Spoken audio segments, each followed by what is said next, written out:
I'm Giulia Di Tommaso, President and CEO of CropLife International, and I'm delighted to welcome you all to our first virtual event for the World Food Prize 2020. We have over 200 participants and a very exciting program. It's such an important time for our industry to play our role in addressing the global challenges of climate change, food security, the social and economic recovery of our farmer communities, and ultimately to address the zero hunger challenge. And all these issues are core to CropLife International and to whatever we do. I was inspired by the recent Nobel Prizes awarded for 2020 in the last week to the World Food Programme. Both confirm the importance for us to continue to work collectively on the role of science and on the contribution on our industry to address the global food insecurity around the world. At CropLife International, we are guided by our purpose and vision to advance innovation in agriculture for a sustainable future and to play a leading role in enabling sustainable change in food systems. We have long believed that farmers, business, NGOs, and governments must work together to find solutions to the greatest world challenge. And this is why events such as these today are so important. And to achieve our ambition, I'm really pleased to say that we recently signed a letter of intent with the FAO Director General, Dr. Zhu, to explore new partnership and collaboration with the Food and Agriculture Organization of the United Nations. We know that we will not be without challenges, but we also know that the future of agriculture depends on new technology, on innovation that not only achieve the zero hunger, but also address climate change and protect and enhance biodiversity at the same time. This is a lifetime opportunity for our industry and a call to action to the food value chain to transform the food system and to achieve our common goal, to produce more safe, nutritious food, to feed the growing world population within the planetary boundaries. And as part of our strategy at CropLife International, we want to explore constructive collaboration with key stakeholders who share our vision and our purpose to make the real and impactful contribution. I'd like, therefore, to thank all of you and our leaders and speakers today for joining us. This is an important discussion on the future of sustainable agriculture and food system. And it is with my great pleasure to introduce our moderator today, Christine Gould. Christine is the founder and CEO of Thought for Food. She's also a member of the United Nations Advisory Committee and Scientific Group for the Food Systems Summit 2021. And through her work, Christine has made agricultural innovation more open, more collaborative, more engaging every day. So please join me in welcoming virtually Christine and enjoy this great event. Thank you. Hello, everyone. I hope that you can see and hear me now that we live in this modern age of technology and connecting digitally.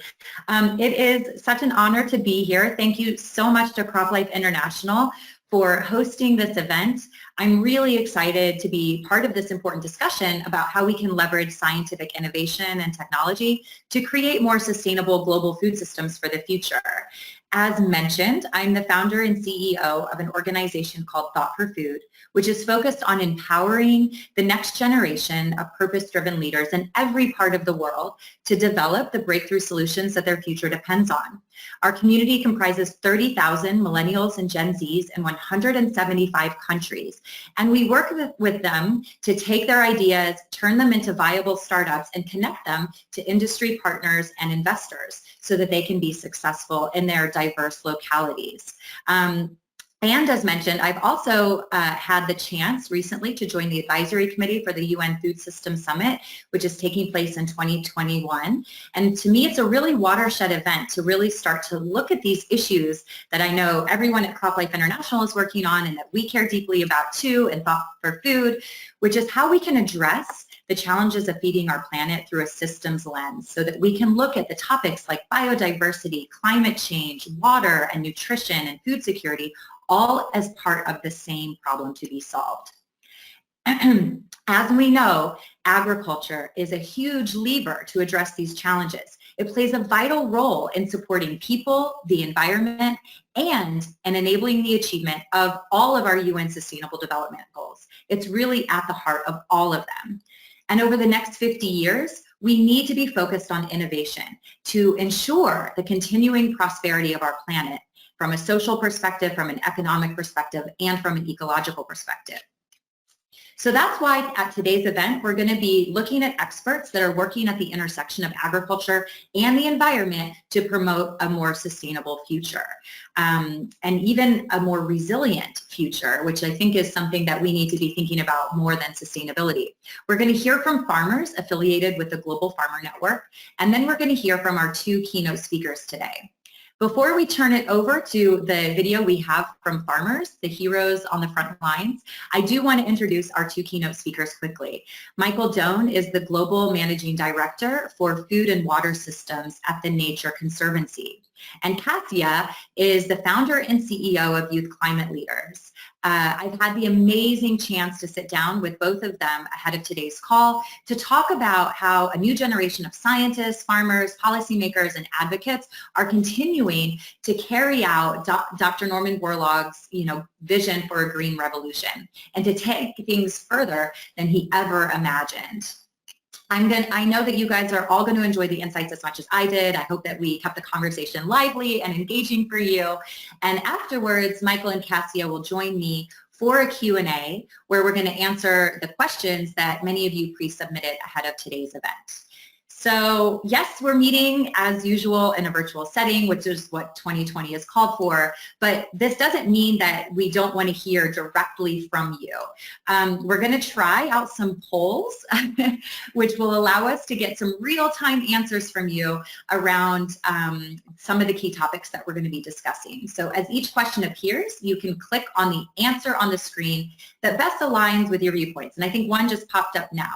So go ahead, you have 30 seconds to answer the question. After everyone has submitted your answers, we'll be able to see what the aggregate response is. And hopefully this will also provide some, real insights into what people are thinking at the moment. So what do you think will provide the biggest challenge to agriculture over the next 50 years? Climate change, societal issues, access to technology, food security, policy, and regulatory issues. Click one of the above. I feel like we need some music playing.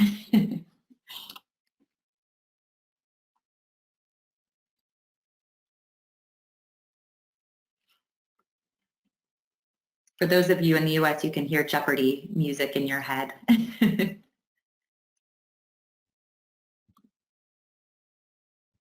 Probably a few seconds left.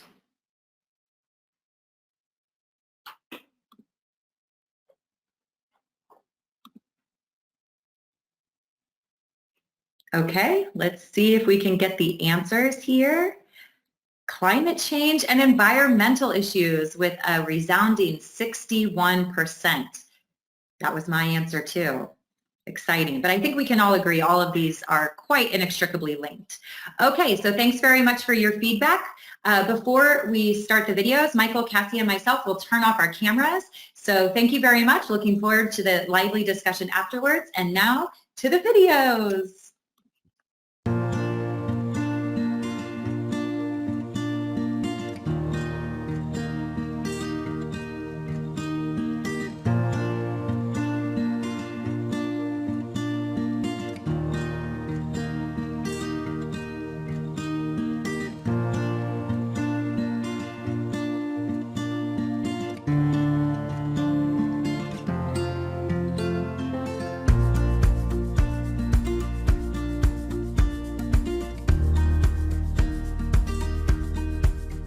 One of the major perspectives facing agriculture right now is the challenge of climate change.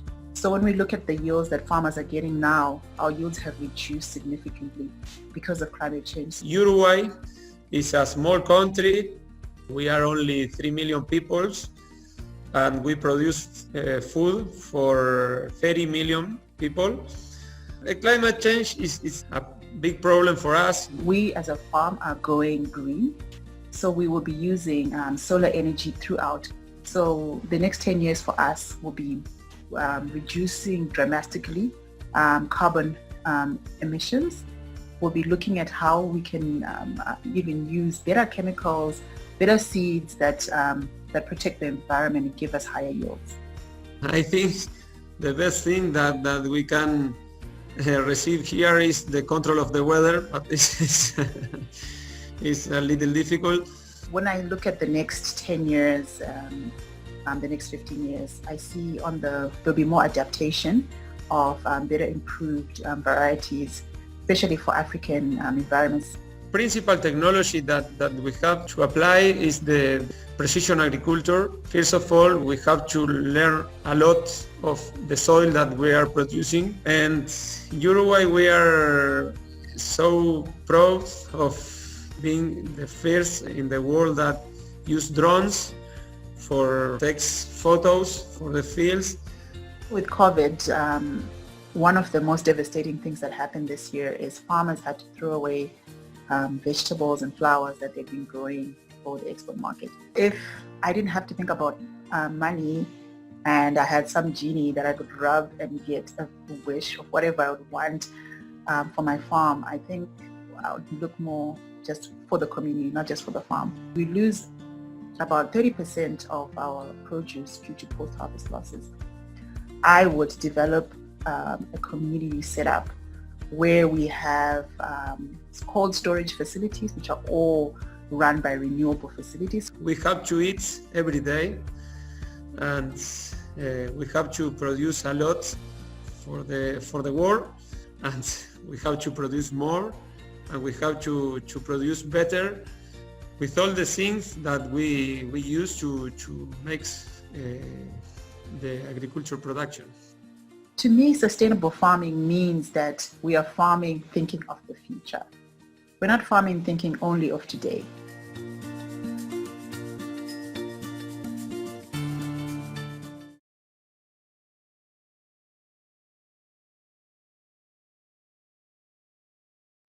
Hi everyone, and welcome to this CropLife International session on moving beyond food security, the intersection of agriculture with climate change, biodiversity, and social rights.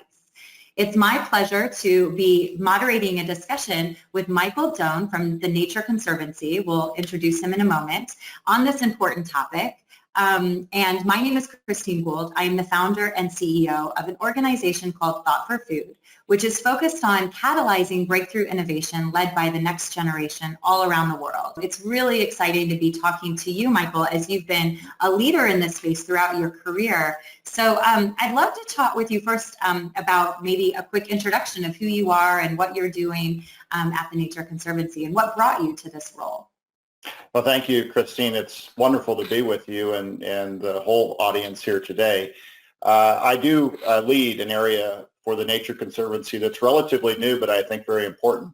And so I'll just tell you about the Nature Conservancy first. It's a venerable organization started in the U.S. almost 70 years ago by a group of citizen scientists who found some rare plants that they thought were so important, so special, that they put second mortgages on their home to raise money to actually buy the land and conserve the plants.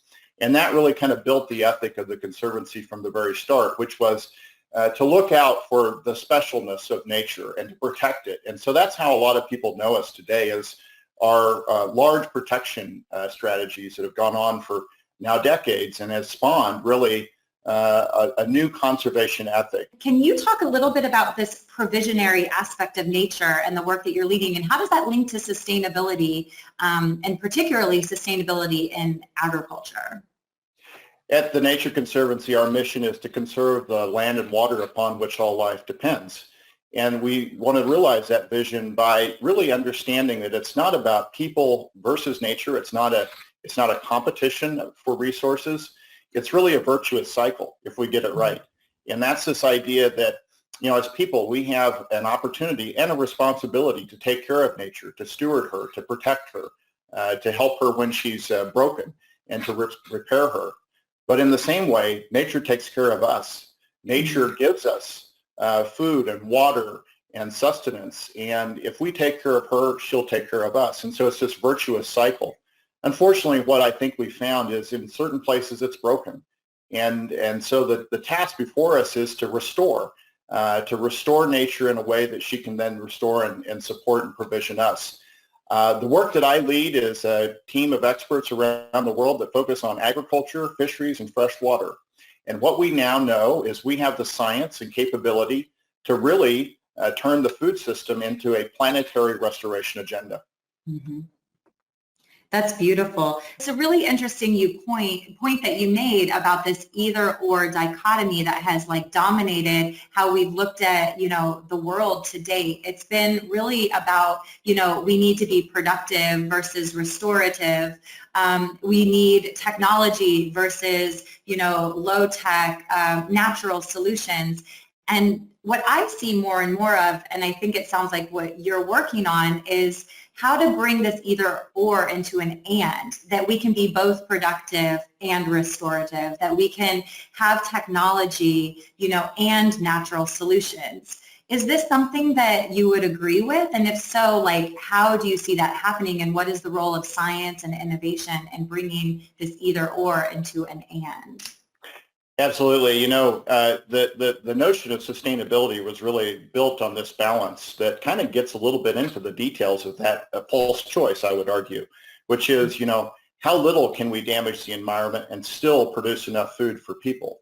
And it's kind of this question that in order to, feed and sustain people, we're going to have to do some damage to the environment.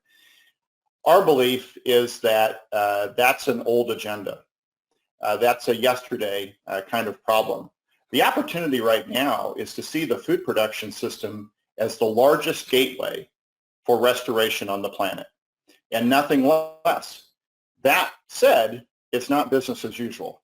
It's not about just simply incrementally moving forward on the next set of products and services and management approaches. We need to really understand the deep ecology of how nature works. And what we're finding is there's secrets that we can unravel around genetics, around the microbiome, around the functioning of the food system, and how intimate and kind of elegant this system can be. And so within that, there's an innovation agenda, absolutely. But there's policy, finance, there's choices that we need to make. We are here because of CropLife International, which is representing the plant science industry. Many of the companies in this space are involved in, trying to use these type of science-based solutions to feed the world. So what role do you think companies that, CropLife is representing have in terms of leading to this kind of solution paradigm that the Nature Conservancy stands for? Well, certainly, some of the most innovative ideas in what I would coin as regenerative agriculture, and that's really the path forward, is to see the food system as having the potential to restore and regenerate the natural capital that we then depend on and make this virtuous cycle that I just spoke about really come to life. These are societal issues that we can't solve without farmers and ranchers really doing the essential work. And who do farmers and ranchers depend on? Well, it's a handful of companies that have deep R&D capabilities, that have manufacturing, customer relationships. They bring the product and service offerings to farmers and ranchers. So in short, we won't make this new food economy happen without some of the largest players or the most sophisticated and capable players really taking this agenda to heart. And so it sounds like we really need a multi-stakeholder approach with, like you said, these R&D powerhouses, with the people who are producing, with nature-based organizations such as yourselves who are there, to protect and enhance our natural environment, And with the groups that you mentioned in your previous answer, policymakers, financial institutions, and I guess civil society would fall into, part of this multi-stakeholder consortium too. So how are we going to start to build these bridges so that we can get to these, what did you say, like business as unusual type solutions, right? What are we need to do next to build these types of solutions and quickly, because we don't have time to waste? We're in the midst, Christine, of really forming what we're calling, as a new term, regenerative foodscapes. These are places in the global food system that we depend on. They're places like, the central U.S. Corn Belt, where the World Food Prize is being held today. There are also places like Northwest India, where the Green Revolution occurred. There are places like Kenya, the Tana River watershed, which holds 300,000 smallholder farmers, but also provides 95% of the fresh water that the city of Nairobi depends on just for basic everyday tasks. And so there's a relationship here between these food baskets and what people care about. And so creating these foodscapes, these places that I would say are going to be in food production well into the future, and making those as really, spotlights for how we can start to bring all the tools together, the best practices, work policy into the equation, test some innovative finance and science solutions, and really start to see the impact at what I call a landscape or a seascape or a foodscape level. And so, this new food economy that I speak of, yes, it absolutely can happen in a farmer's field, but to see the full value for society, we have to demonstrate it over a larger landscape and see all the connected values that flow out of that. So we're in the process of standing those up. We're going to be working on this for the next decade. It's the decade of restoration. The UN has dedicated this decade as the decade of restoration. Agriculture should be front and center in that restoration agenda. And so we will invite partners to come and test those solutions with us in these regenerative foodscapes. How can we learn more about this? Are there websites we can visit to follow, the decade of restoration and get involved? The Nature Conservancy, when we're at our best, we're a benevolent catalyst. We can bring people together. We can bring together people that maybe have divergent views around a common problem. We can really anchor the discussion in science. And that's so important. We have an issue around science literacy and adherence to science in our decision-making today all across society. And that's where we start, is let's understand the science. Let's build values-based platforms that really bring people together to solve a common problem, even when we have slightly different views on that problem. But ultimately, it takes the big actors to invest deeply. It takes the large strategic companies. It takes the policy makers that have jurisdiction to really set the frame and take solutions to scale. And that's when we are just very happy to say, look, we've been a catalyst here, and our job is now done. How do we get the next generations involved to care about these topics and, to really make action for their very future that is at stake? What advice and what ideas do you have around for today's young people who may want to become the next Norman Borlaug, or who are inspired by him to really, help do something big and noble for the world? Christine, that's one of the things that gives me hope, is what I see in terms of the interest and the aspiration of the generation that's just kind of coming. I think for young people that are thinking about what to do with their lives, there can be no higher calling, no greater challenge than to enter this issue and really start to contribute their talent and expertise to helping us solve these issues. So on that note, I do want to thank you so much for your time. And, really, it's so amazing what the Nature Conservancy is doing. And I'd love it if you could just leave us with, one big message that can go out to all of our viewers that they should internalize for this World Food Day, the 50-year anniversary of Norman Borlaug's, winning of the Nobel Peace Prize, and also for the UN Food Systems Summit audience as they're starting to shape their agendas for next year? What should we all be thinking about from Michael Doane? Well, we are in historic times. And so we need to really fully embrace the solutions that are starting to become apparent. And I go back to Dr. Borlaug. I had the opportunity to meet Dr. Borlaug, and he was a wonderful man. And he really accelerated our understanding of how the food system could be more efficient, more productive. Our challenge today is different. Our challenge is about how do we keep that productivity but restore nature and actually make the food system central to the restoration agenda. Not an afterthought and not a competing idea, but actually one and the same. The food system is vast. We know that. It's trillions of dollars of commerce. It's the largest, utilization of our land and sea resources. So within that provisioning, power that comes out of the food system, the daily decisions of farmers and fishermen and consumers, there's a restoration agenda. So thank you so much on behalf of, Thought for Food and CropLife International and everyone who's had the pleasure of hearing from you today, Michael Doane. It's been an amazing conversation, and we look forward to hearing more from you and the Nature Conservancy going forward.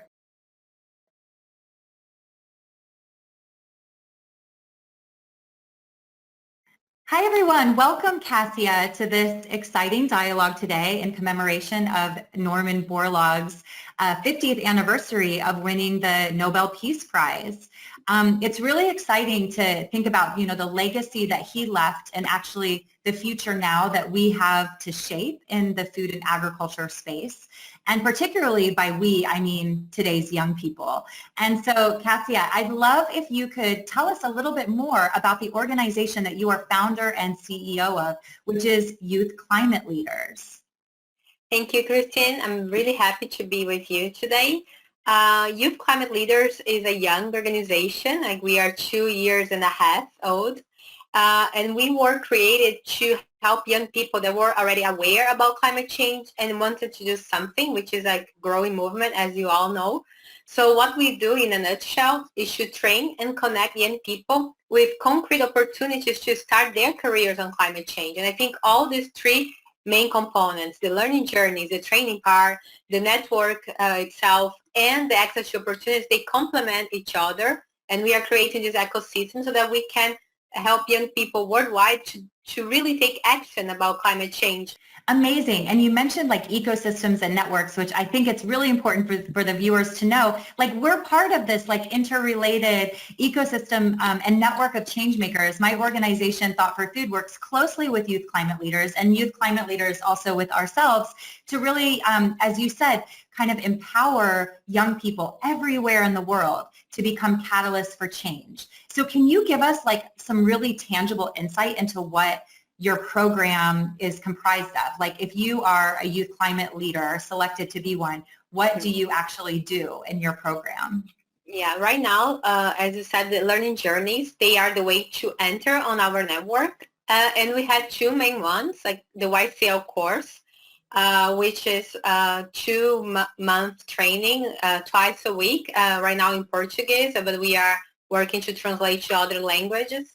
And the idea is to give the introductory knowledge, I would say intermediate level of different topics related to climate change. The basics, of course, there are many other organizations and we even are partnering with them such as Climate Reality and others. But our idea is to show on the ground, what does it mean to be a climate professional, to work with climate change in different sectors, but also different topics. I believe food and agriculture are topics often neglected on the climate movement. In the last few years, it became more popular gladly, but it's still something that we always try to put in the agenda, and we see is among the main interest areas from our members to learn more about it. Well, it's so interesting that it's been neglected for so long, because actually to me, it's the biggest lever we have to solve climate change in terms of the fact that our agricultural system is impacted by climate change and is also impacting climate change. So it seems like exactly the space that we should, all be focusing our efforts. And I want to get to that in just one second. But I have one question before that. Climate change is a new reality. And we have in this framework, new skills and new leadership models that need to be, developed. And unfortunately, like our, university system, education system hasn't caught up with that. So you're here to like come in and equip people with the very practical skills and actionable skills that they need in this new reality. What are some of those like 21st century leadership skills and climate leadership skills that, you really think the next generations need to be demonstrating and also showing, incumbents that this is the way forward? Yeah, that's a very good question. And this is a lifelong journey, the first thing I can say about it. And that's why our network is a community of practice that they keep updating their knowledge, because climate change, as many other topics in the 21st century, there's nothing that you can learn now that will be like good forever. So you have to learn how to learn, and sometimes even unlearn what you did before. So be very critical. Like there's a lot of information and you have to process. There's no like right and wrong. There are political issues. Like there's no perfect solution. So we have to be updated frequently. So this is something that we try to do with our network, to have this content being shared like weekly. And we are now fundraising to have a platform to do this more properly.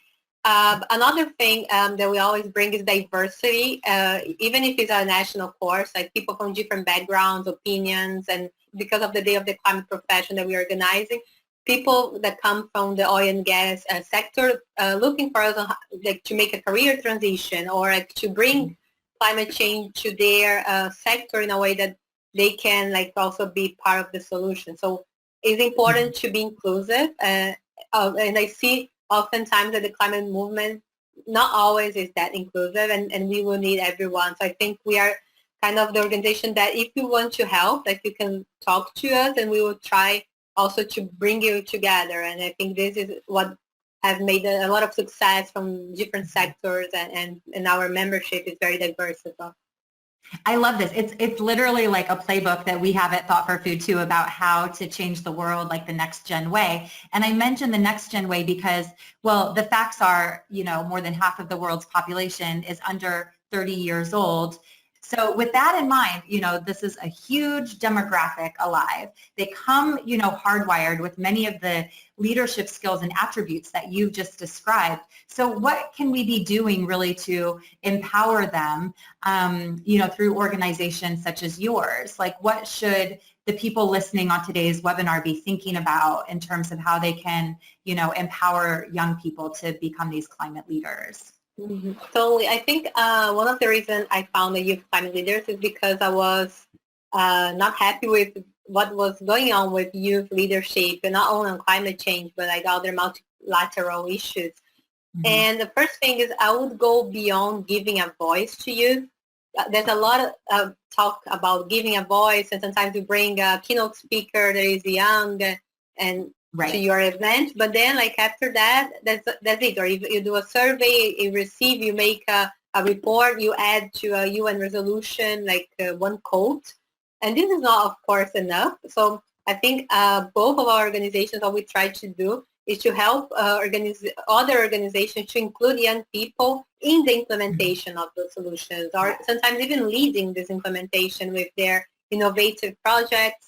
Like giving mentorship, access to resources so that they can flourish. But I think this is very important because we see a lot of increase on the climate grief.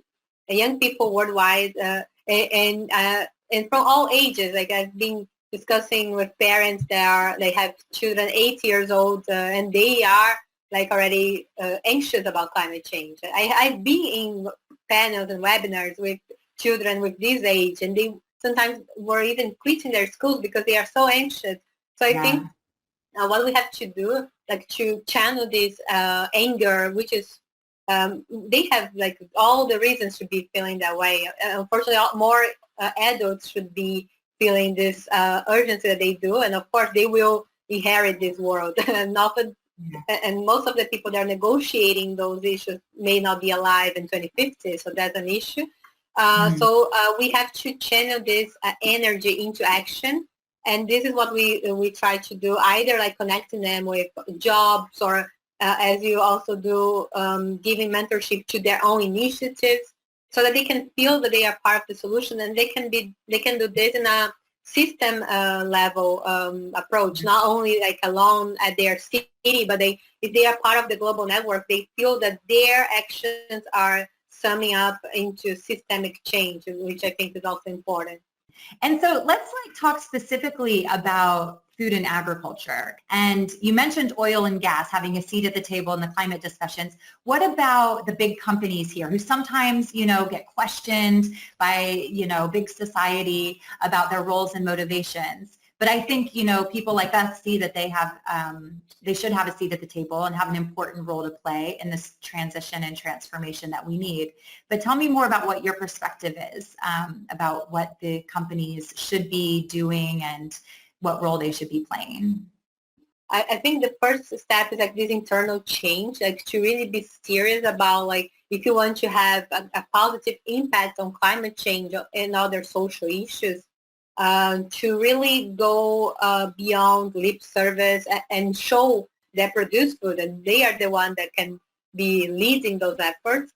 But at the same time, developing and showing this interest in adaptation in the long term and in mitigation, because agriculture is a special sector because it's both impacted by and responsible for climate change, pretty much on equal basis.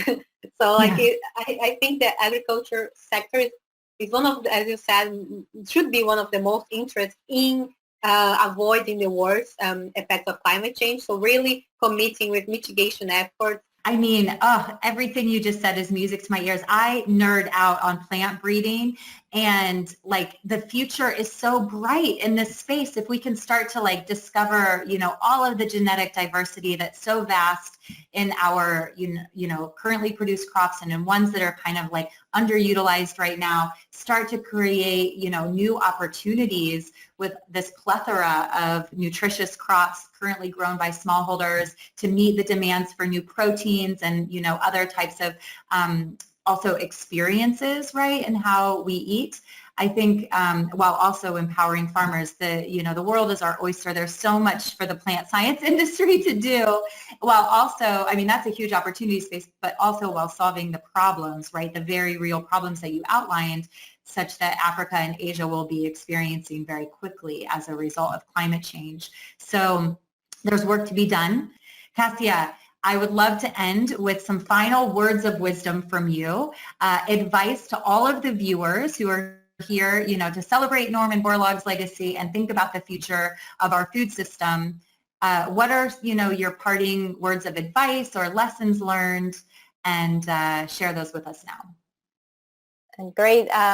Thank you again for being here. This weekend we start the new YCL course, and one of the participants, I really like what he said, that optimism is being happy because of, where hope is being really believe despite of. So I think we need a little hope. If you see the environment right now, we are not in a good position. We are facing many crises at once, but I think the hope that we want to bring is despite of everything that we are living right now, there's this potential in a lot of people that want to do something, and we can do this together, and that can be fun and better than going the other side. So I really hope that you join us and be climate leaders, because we need everyone. We are not going to solve this by ourselves, but we are increasing this movement every day. Absolutely. We all can be climate leaders. Cassia, thank you so much for your time today.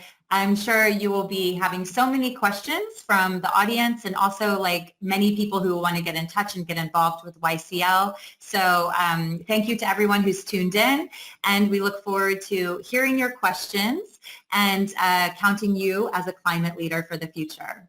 Thank you so much. Thank you. Hi everyone, welcome back. Those were, I hope, some really interesting videos. It was certainly fun to relive the conversations I had with both Michael and Cassia, and also to see my changing hairdos over the course of a week. So now we're ready for another poll question.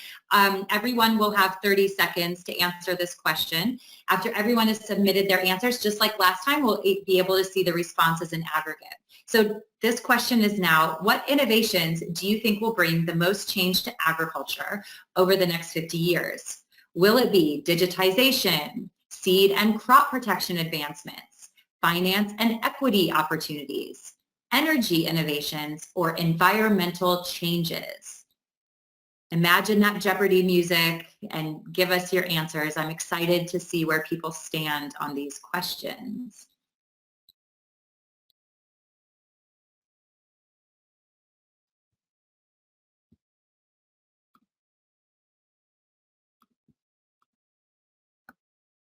We have a few seconds left.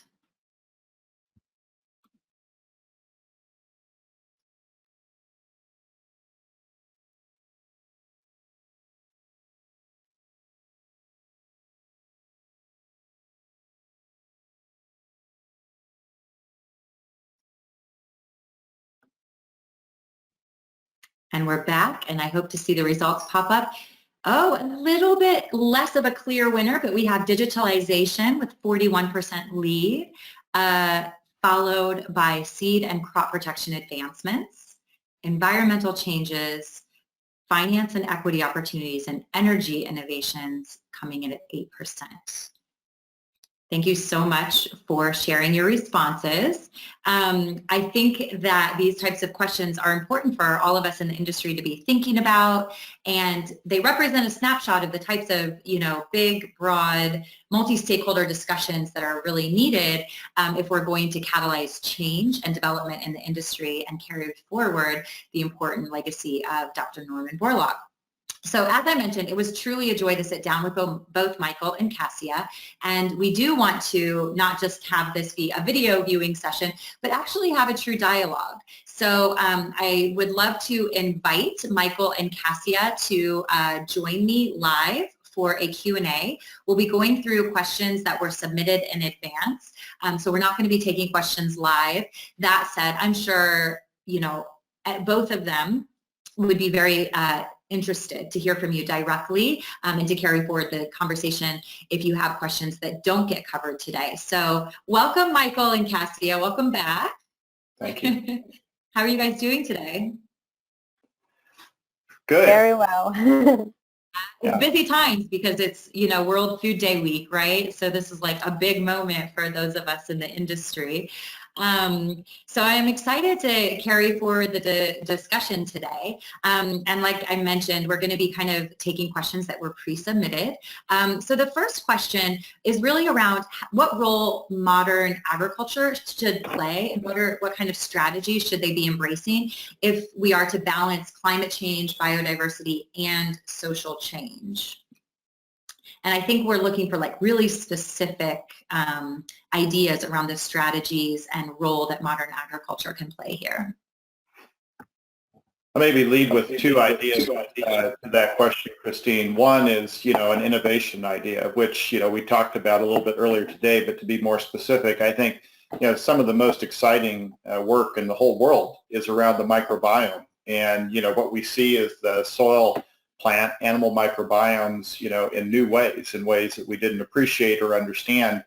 And certainly there's a need to properly, develop products that contemplate regulatory endpoints and impact that maybe we haven't thought about before. But there's just a huge opportunity to see these relationships as part of our response to creating functional biodiversity, creating soils that can sequester carbon, interaction effects between livestock and more diverse cropping systems. That's certainly one. The second is what I would call as the new monetization of the food system. If we want to see a food system that's deeply restorative, we need to have those values brought in to the food system. Right now, the farmer knows the price of fertilizer or crop protection product. They know the price of corn or beef. They don't know the price of sequestering carbon. They don't know the price of improving water quality in their watershed. So we need to make these more revealed and transparent and, give that value to the farmer or rancher when they create the value for society. I love this answer, and it's actually a trend I'm seeing in all of the webinars that I've been participating in throughout 2020 is really around new business models and this new monetization of agriculture, like thinking about these value creation opportunities. And also, like you said too, new types of collaboration opportunities with different players, like breaking out of the silos, right, of how solutions are developed. Cassia, what about you? What are some of the strategies that you're excited by that, you know, that modern agriculture can bring for these, you know? I think I would summarize in three main things. One is like mixing technology to increase resiliency of like seeds and crops in places that would be very difficult to plant over the next few years, but also incentivize the use of crops that we know that are already resilient and maybe even improve how to use it. For example, quinoa, where I'm from, South America, is very common and is resilient to climate change, is a crop that is very nutritious with high levels of protein. So might be an option for other places if it properly implemented. And as someone that lives in cities, I'm really excited to see how urban farming may develop over the next years, because we saw with the pandemics that maybe the other places rely heavy on like food coming from other places might face like shocks. And it's good to know that you have reliable sources nearby you, and we are seeing people perhaps considering going back to rural settings. So how can we make interesting for young people to become a farmer or to move to rural areas and do the opposite that has been going on in the last few decades? Super interesting points too, and also like trends and phenomena that existed before COVID but have been like accelerated as a direct result of the pandemic. Indeed, I've seen like in the past 5 years, the kind of like everyone viewed urban farming a bit skeptically before, and you know there still is some reason for skepticism, but it's definitely seen a resurgence of interest and investment. And then, you know, in this kind of plant-based protein alternatives and looking towards new crops and the opportunities they can bring not only to provide nutrition to humans and animals, but also to be climate resilient opportunities. So I think those are both really exciting answers and hopefully will inspire some action from, you know, the viewers today. I want to transition a little bit to like the topic around Norman Borlaug, because he, you know, led the Green Revolution, which of course created so many, you know, positive impact, and it's why he received the Nobel Peace Prize. But of course there were also externalities that we all recognize as a result of, you know, the intensification of agriculture. And one of the questions I have is about the Green Revolution was around creating more food, but what's the revolution that we need now? What should we be doing now that will be remembered in 50 years' time and might even, you know, get the Nobel Peace Prize for some innovators? Michael, do you have some thoughts? Well, I can go first again. I just wanted to, I didn't know if you wanted me to start off or not. You know, Sure. I think I mentioned in my video, I had the opportunity to meet Dr. Borlaug, and it was such a memorable event for me. And, you know, Dr. Borlaug was a great scientist. He was known for his leadership in the sciences, but he understood acutely the, you know, the relationship between science and policy, the importance of engaging a broader set of stakeholders in the solutions that were created in the Green Revolution. And so, you know, in a word, we need, in my opinion now, a regenerative revolution. It's really about bringing this new economy of food to life, and to put restoration at the heart of the food economy, not as an afterthought, not as something that is seen as a hard trade-off to make, but actually seeing the food system as a place where every day, you know, farmers, ranchers, fishermen are showing up to provision food, yes, but can also do that in a way that is deeply restorative. And I think if Dr. Borlaug was with us today, he would be saying, take it to the farmer, make it real for them, give them the tools to be the actors in this next scene. He was for progress, and this is the progress we now need in this generation. Totally. Yeah. Your reflection. Sorry. I have just seen the conversation with Michael, but my answer was related to what he said. So I think we are on the same page. I'm reading now the book The New Illuminism from Steven Pinker, a professor of Harvard, and it's interesting that he mentions that we have to now defend reason, science, and humanism to keep going with progress, and that progress is not an inevitable fate, and it's an ongoing endeavor. So again, 3 points on in 50 years. First of all, we have to guarantee that we are not going backwards, and this is a huge risk that most of people are not considering. Socially, we still have the challenge of end famine and food insecurity and poverty. So I think this should be like on the agenda. But now we have to do this in a way that is not only not doing harm to nature, but it's also restoring the environment. So I agree with Michael. This is the main opportunity that we have. It's something we have to do, and it's also an opportunity. For the Day of the Climate Profession that we are organizing, we are talking to a Dutch foundation that is pledging to restore, for example, like going like from the center of Brazil to the Amazon. And I think like this can be done with agroforestry as well, not only like planting local trees, but we can combine. And the key leaders of this movement will be the farmers that have those lands. So I think that's the way forward. That's absolutely amazing. And Thought for Food, we actually have a hashtag that we use, which is WTF, which means where's the farmer? Because we need to involve the farmers at the core of our like innovation and solutions development, and really like understand their needs, where the opportunities are. And of course, I love what you said too, to have a net positive impact. It's no longer about minimizing harm or reducing harm. It's about actually going further than that to create a net positive impact in the world. Last question, because we're rounding out to the final moments of our session today. But how do we future-proof innovation so that we don't have these kind of like schisms that exist in the world between social, political, and regulatory debates? And I believe too, we need to, be thinking about bringing these different actors together. So how do we do that? How do we build the trust and rapport that's necessary, and then minimize these unforeseen externalities that impact things like societal license to operate, political aspects, and regulatory aspects of technology introduction?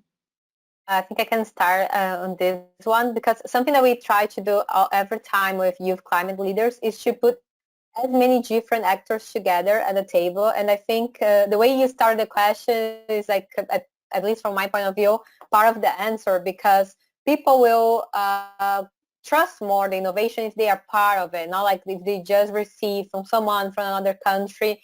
Even if it's a good innovation, they may not feel like that belong to them. So I think we have to create a world that everyone feels that they have a seat on the table, and we are creating those innovations, considering different risks. And there's no perfect solution. Again, like every choice that we will choose, that will be the loser. So one losers in a way, like economically, maybe like we have to change things. So one thing that is increasing on the climate change movement is the concept of a just transition, is like ensuring that, for example, if you're reducing the use of oil and gas, you have to make sure that those workers will have a job in this new climate economy. And I think it's the same for food and agriculture. We have to ensure that if there are stakeholders that are losing something, how can we make for like their losses and include them, and show that these new solutions will be more exciting, they will have better jobs, and their children will have a better future. I think is the way to go. Do you have some examples about that, Cassia, before we go to Michael? Like, have you seen some really good examples of how this just transition and kind of minimizing the trade-offs can work? Unfortunately, I think I've seen like the first move. Yeah, like people are still trying, but like in the U.S., there are examples of workers from coal mines that they want to do something, but like they are now trying to reach out their government so that they can, make their way.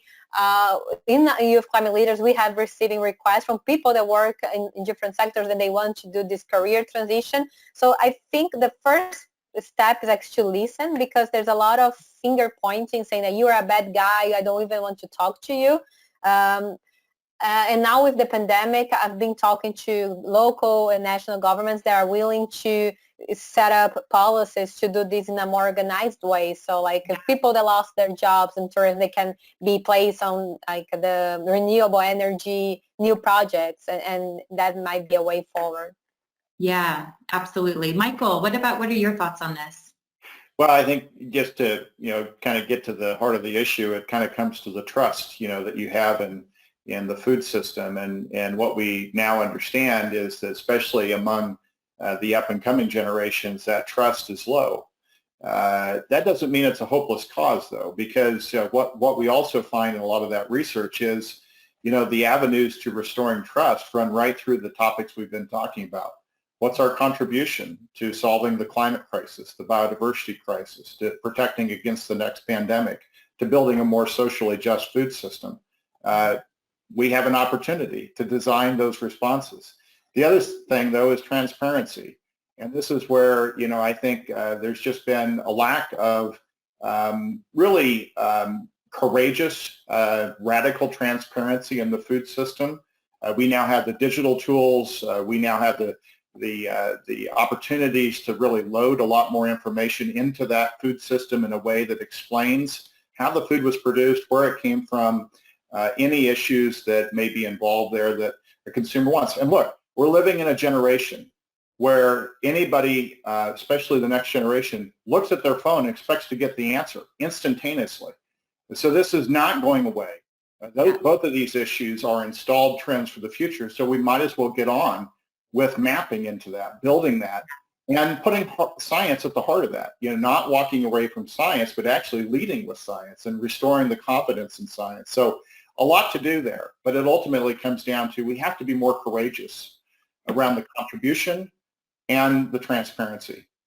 I mean, I couldn't agree more. The world is changing and faster than it ever has. And I think that, leaders need to lean into this change as an opportunity to do things differently and to lead with brave and courageous leadership, like you just said. Thank you so much. And I want to thank everyone who's participated today, those who submitted questions, and, everyone who's part of this journey to transform our food systems. It's been a pleasure to be part of today's discussions and to moderate, with speakers such as yourselves who are, so passionate and knowledgeable. I want to express a special thank you to CropLife International and to the Global Farmer Network for really putting this event together and, taking that brave and courageous leadership role to talk about these topics and, bring together diverse stakeholders. So thank you very much. I hope that everyone enjoys the rest of the Borlaug dialogue. And if there are more questions that you would like to ask to our panelists, do not hesitate to reach out. And thank you very much again. Happy World Food Day later this week. Yeah, thank you. Bye. Thank you.